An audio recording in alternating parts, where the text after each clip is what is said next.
जो TDS rates हैं वो सभी नॉन सैलरीड पेमेंट वालों को, रेजिडेंट्स को, और टीसीएस रेट जो है उसमें 25% की कटौती की गई है फाइनेंशियल ईयर 2020-2021 के लिए, और इससे 50,000 करोड़ रुपए का लगभग लाभ आम जनता को मिलने वाला है। यानी कि अगर मेरा 100 रुपया बनता था तो मैं 100 रुपये की बजाय अब 75 रुपये दूंगा, और उसमें 25% की कटौती की गई है। तो एक बहुत बड़ी राहत गैर वेतनभोगी इन सबके लिए, non salaried payment to residents, इनके लिए की गई है। मध्यम, सूक्ष्म, लघु उद्योग, कुटीर उद्योग, घरेलू उद्योग जो है, इन सब के सामने बहुत बड़ी मुसीबत थी कि पैसों की भारी कमी थी। इन सब के लिए क्या किया जाए, ये भारतीय अर्थव्यवस्था की रीढ़ है। ये जो हमारा सूक्ष्म, लघु, मध्यम उद्योग है, कुटीर उद्योग है, गृह उद्योग है, इन सब का एक बहुत महत्व है। 12 करोड़ से ज़्यादा लोगों को ये रोजगार देते हैं। तो ऐसे कारोबार और व्यापार करने वाले, विशेष तौर पर एमएसएमई सेक्टर जो है, इसके लिए आज एक बहुत बड़ी घोषणा है कि collateral free automatic loan 3 lakh crore रुपए का मध्यम, सूक्ष्म, लघु, कुटीर और गृह उद्योग को मिलेगा।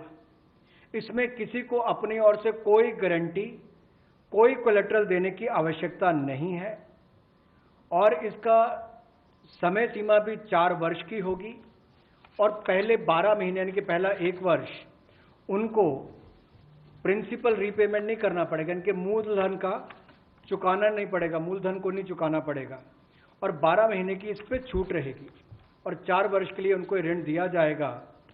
तो 3 लाख करोड़ रुपए का ये ऋण, ये हमने बगैर किसी गारंटी, बगैर किसी कोलेटरल के भारत के मध्यम, सूक्ष्म, लघु उद्योग, कुटीर और गृह उद्योग के लिए मोदी सरकार ने करके दिया है।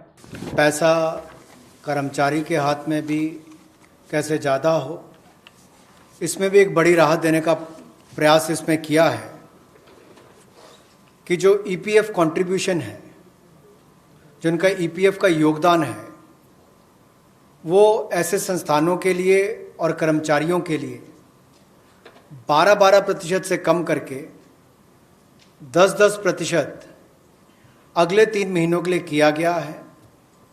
इससे कर्मचारी भी और संस्थान दोनों को लाभ मिलेगा। लेकिन जो सरकारी हमारी संस्थान है, सेंट्रल पीएससीज हैं, इनके लिए 12% ही रहेगा, उसमें कोई बदलाव नहीं किया गया है। तो इससे कुल मिलाकर 6,750 करोड़ रुपए का लिक्विडिटी सपोर्ट इनको मिलेगा, और एक तरह से 6,750 करोड़ रुपया ज़्यादा इनके हाथ में आएगा। वित्त मंत्री निर्मला सीतारमण ने आज विस्तार में बताया कि सरकार एमएसएमई के लिए क्या करना चाहती है। सबसे पहले शुरुआत हुई 3 लाख करोड़ के कोलैटरल लोन के साथ। ये वो अमाउंट है जिसका कि लोन अब एमएसएमई सेक्टर को मिल जाएगा काफ़ी आसानी से।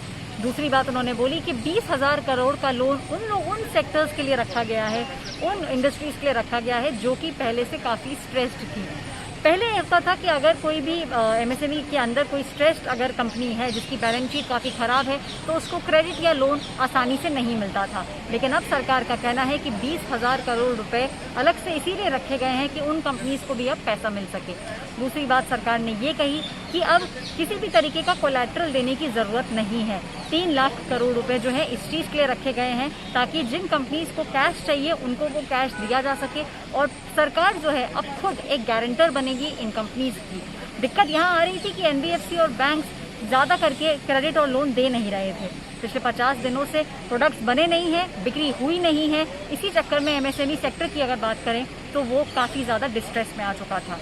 इस समय एक और जो महत्वपूर्ण घोषणा करी गई थी वो ये है कि स्मॉल, माइक्रो और मीडियम जो इंडस्ट्रीज़ हैं, एमएसएमईज जो हैं, उनकी डेफिनेशन को बदल दिया गया है। इससे ये होगा कि पहले जो छोटी इंडस्ट्रीज़ थी जो बढ़ना नहीं चाह रही थी क्योंकि उनको लगता था कहीं अगर वो बढ़ गए, अगर वो बड़े हुए तो जो भी उनको बेनिफिट्स मिलते थे एमएसएमई अंडर आने से वो नहीं मिलेंगे। ये सारी डेफिनेशन को अब बदल दिया गया है। वित्त मंत्री का ये भी कहना है कि उनको ऐसी उम्मीद है कि काफ़ी सारी जो कंपनीज़ हैं वो अब ग्रो करेंगी और जब ग्रो करेंगी तो वो बेनिफिट्स भी उनको मिलेंगे जो एमएसएमई होने की वजह से पहले मिलते थे। देखिए, पहले जो डेफिनेशन एक मैन्युफैक्चरिंग कंपनी की थी और जो सर्विस प्रोवाइड कराती थी, ये दोनों की ही डेफिनेशन अलग थी। लेकिन अब की बार मैन्युफैक्चरिंग और सर्विसेज का पैरामीटर को सेम कर दिया गया है। दूसरी बात जो वित्त मंत्री ने कही वो ये है कि जो लोग टीडीएस दे रहे हैं उसको भी अगले 3 महीने के लिए डेफर कर दिया गया है। रियल एस्टेट की अगर बात करें तो रियल एस्टेट में भी उनको कहा गया है कि अगले 6 महीने तक के लिए किसी भी जो बिल्डिंग है जो बन रही थी, जो कोविड के चक्कर में अब कंस्ट्रक्शन रुक गया था, उसको 6 महीने खुद से दे दिए जाएं। स्टेट्स के अंदर रेरा जो है, रेरा को अब से लेकर अगले 6 महीने तक किसी भी बिल्डर से किसी भी तरीके का पैसे लेने की या किसी भी तरीके का उसके ऊपर जो है केस करने की अब ज़रूरत नहीं है। 6 महीने का ब्रीदर जो है वो उनको दे दिया गया है। और स्टेट्स को ये भी कहा है कि अगर एक्सेप्शनल केसेस हो तो 6 महीने के बाद अगले 3 महीने जो हैं, मतलब कुल मिला के 9 महीने बिल्डर्स को अब दे दिए जाएं। ये सब कुछ इसी चीज़ को ध्यान में रख के किया गया है ताकि इस सेक्टर को अब बूस्ट मिल सके।